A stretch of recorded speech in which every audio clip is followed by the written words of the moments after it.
Welcome to space. My name is Bernd and I'm happy to bring you some Cosmoteer content. Here you can be a starship architect and commander, or as others might say, build, fly, fight. This indie game has been around since at least 2011 in its earliest forms, but as you can see it doesn't really look like it, because everything has been reworked and refined, so you will find a ton of quality of life features. You can check out the game for free in the demo version, where you can build smaller ships, and if you like it, you can buy it and unlock everything to build larger ships. It's usually only of 25% at sales, so if there is no sale going on, you're not really missing a lot, like 50 or 60% discounts that you can see for other games sometimes. It really does hold its value quite well. This video is suitable for new players. I am going to explain a lot of things for the building mode, get you familiar with how to build, and a lot of the tips and tricks to build more efficiently. First with this basic ship, and later on I want to show you something bigger. Since we are in creative mode here, I can simply build a new ship. To make a copy, let's make sure that we can see the other one in the background. At the moment we are in the edit mode, and I have the blueprint mode enabled. That makes it a little bit easier to get everything in place before the ship is built. Here you can see some categories. First one is energy weapons, which is mostly lasers and heat guns. Then we have projectile weapons, which is normal cannons, but could also be rockets and railguns. Then we have defensive stuff like shield, armor, but also a flag and point defense to shoot down missiles, and fire extinguishers to put out fires. Then thrusters makes you able to move around, which is very important.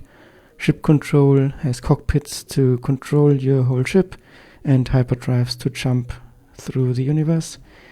Then we have crew quarters, airlock hatches so you can get in and out of your ship, and moving walkways to be a little bit faster when going around.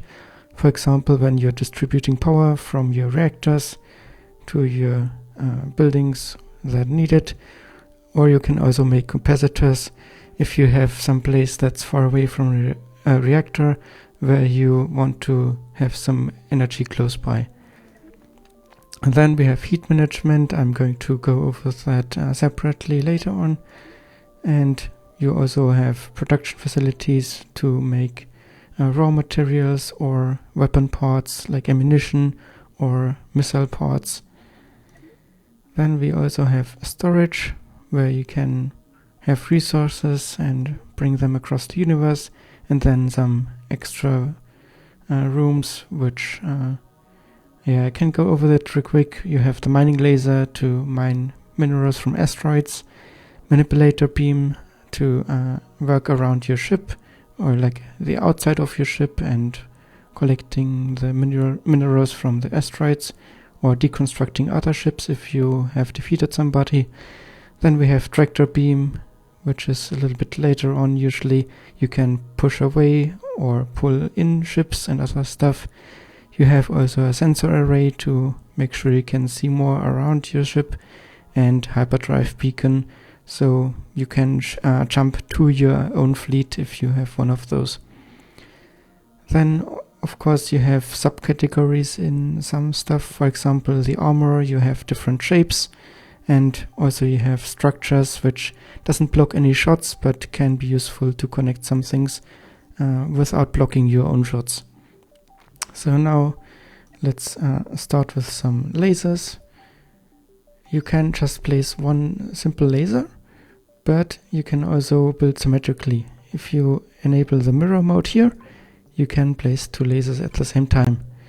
If you want to get rid of something, very easy, you can use the delete tool, or you could select something and press delete, then it is also removed.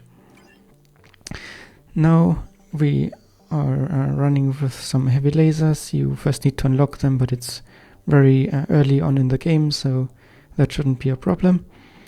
And of course we need energy to power our lasers, so let's put some reactors behind them.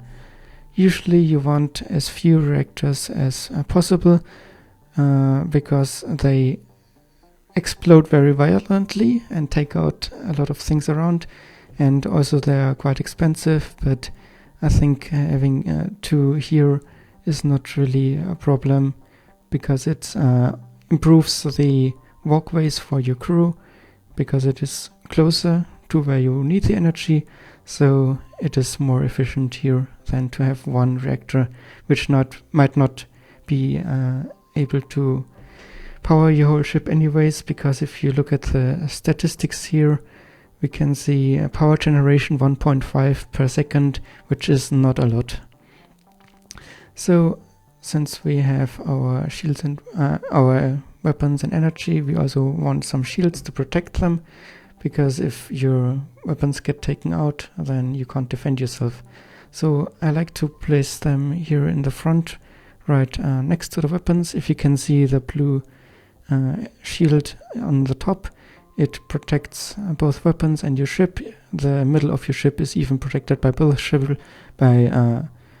shields, so when somebody tries to fire straight down here, he has to go through both shields, which is a lot of protection in the early stage here. With the small shields you can also put some armor in front, so let's do that. And we can put some armor here in front. That way we are already quite protected from the front here. And also put some wedges here, so we have not only some protection, but it also looks better, I think. Then let's grab ourselves the cockpit, put that here in the middle. This also has a reason why it is placed here, because enemies like to focus on reactors and the cockpit. So by having all of this here, we make sure that enemies are focusing the protected area of the shields, which can be recharged. The armor has to be repaired after the battle. So let's see what we have here. Next we have some thrusters. So let's put some thrusters here. Those allow you to move backwards. And we have some thrusters around here. Let's see. Yeah. Those allow you to move forwards. But also you can turn, for example, if you want to turn to the left, so your nose is going to the left, this one can fire and this one can fire and turn you to the side. So with only 4 thrusters in this case, you can go forwards, backwards and turn, which is important. Next up we need some crew to bring energy to our weapons and shields and thrusters. So those I want to place directly next to the reactors, because that's where they pick up the energy and then deliver it. We also need some pathways on the sides here and to the back.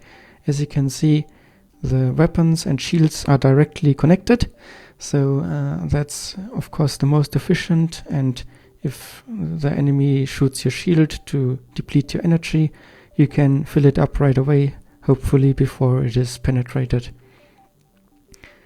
Then next up, let's add some storage. Especially in the beginning of the game, it is important to collect resources, and you don't have a second ship only for transport and mining and stuff like that.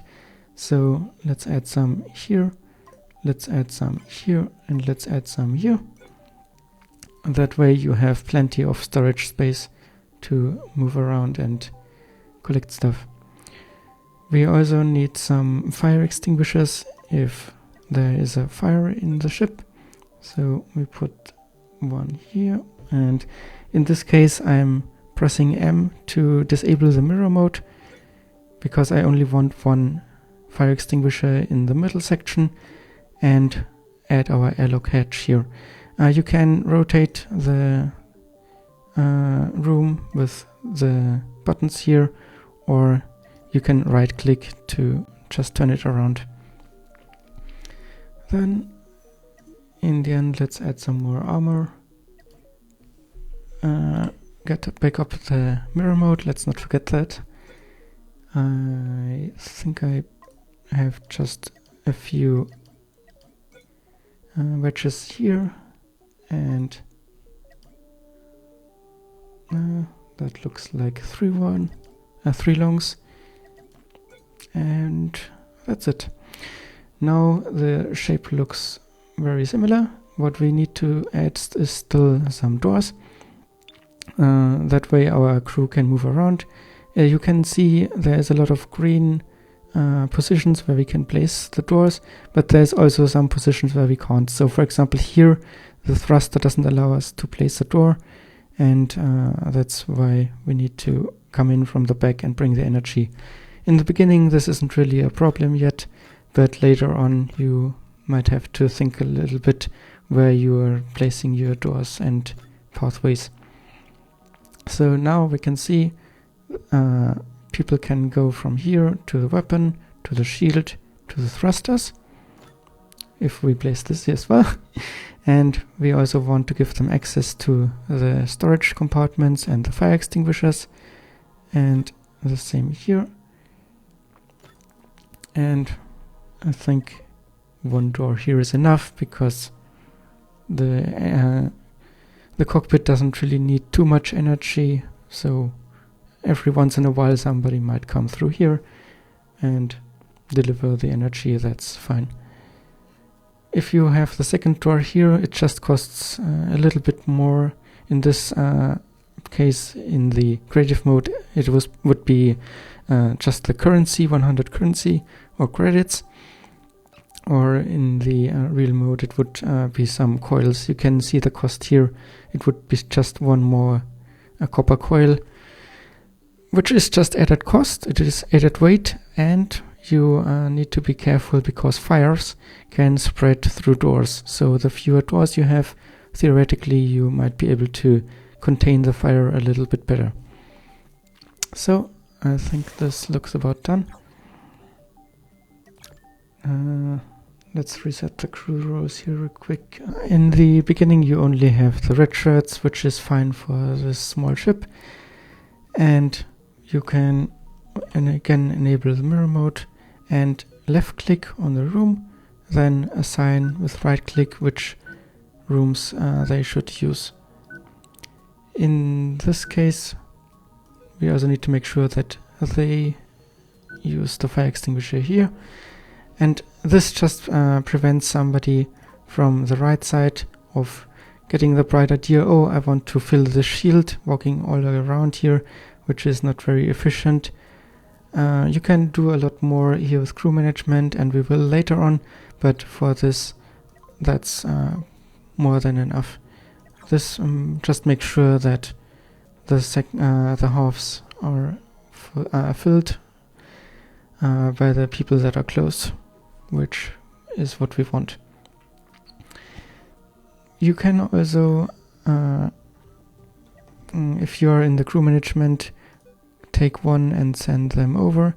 In this moment we have 4 in this side and 3 here, because we have 1, 2 and 3 working here. So there's 3 left from the 6, and they are only occupying those 2 places, so we have 4 left. But since the door is on the left here, I'm just going to send one here by selecting one with left click, and again right click, transfer him over. This is just a minor detail. You don't have to do this. Next thing that we can do is, if you can see, this is all white. We can go over here from the edit mode to the paint mode. We just have the white base paint and then 1 layer of decals. I'm just going to press Ctrl A to select everything, Ctrl C to copy it, and then we can here on the second ship go to the paint mode, Ctrl V, and bring this over here. That looks about right. This is a little bit too black, so let's go for something like this. And we can also change the number here to B2. Let's make it a little bit bigger. Ta-da! You can also show the exterior, and now we've made a clone. Now that we have everything in place, I just want to go over the building principles one more time. For energy dependent ships, it's very important to have the crew close by to the reactor, so they don't need to walk a long time to pick up the batteries. Then secondly, you want places where the energy is delivered close by to the reactors. If they need a lot of energy, like the laser blaster and the shield, then they should be even closer. This one, as you can see, the power usage is only 1 per minute. The power usage here, and 0.5 per shot, or 0.9 per second. So here per minute, here per second, and almost 1. That's also why we need one reactor to power this basically, and can't power both of them with one, because if you remember, 1.5 energy power generation, that's almost used up by 0.9 from just one heavy laser. Then you want to make sure that the pathways are as quick as possible, not just close. Of course, this is the closest because it is built here.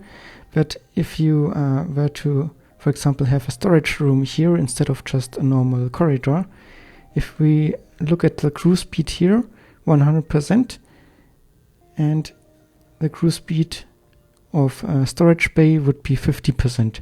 So they would be half as slow or take twice as long. That can be very significant if you're trying to optimize things and want to make sure that you need as few crew as possible.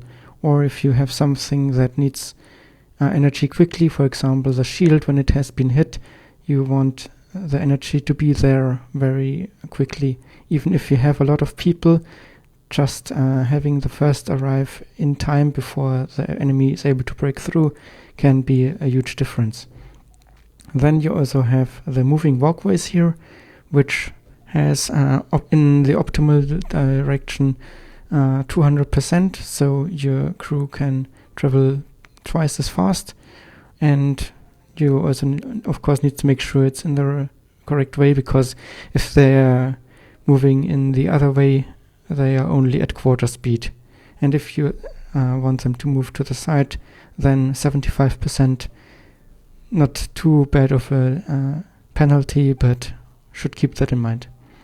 So that's basically one of the biggest secrets in making an efficient ship, making it space efficient. As you can see, there is not a lot of wasted space with corridors, but the corridors are where they need to be, instead of other rooms where the crew would be slowed down. So now, as a final step, let's try out if our ship works. I'm just going to right click to let it travel to some space, and we can see the energy is running out. That's because I forgot to include them in the crew assignments. So let's add that, and voila, they are resupplying the room, and the ship is traveling forwards again. Then we can also make it strafe backwards. Let's see what top speed we can reach backwards. Around 20, 25. We can also turn, which is very nice. And let's see again. Yeah, even 30 if it's just going straight backwards. And our top speed forward is 81. That's not too bad. And then let's have it fight here a little bit. I'm going to slow down the time a little bit to normal speed.